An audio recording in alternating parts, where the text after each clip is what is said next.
माना जाता है कि जिसके घर में भी दाखिल हो गई तो घर में मौजूद कोनों में अपना बसेरा कर लेती है और ये सिर्फ उसके सामने आती है जो उसकी मौजूदगी को महसूस करने लगता है।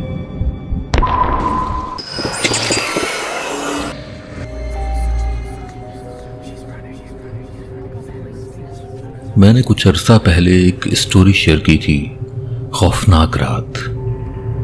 वो वाकया था अमीर सरफराज का कराची से।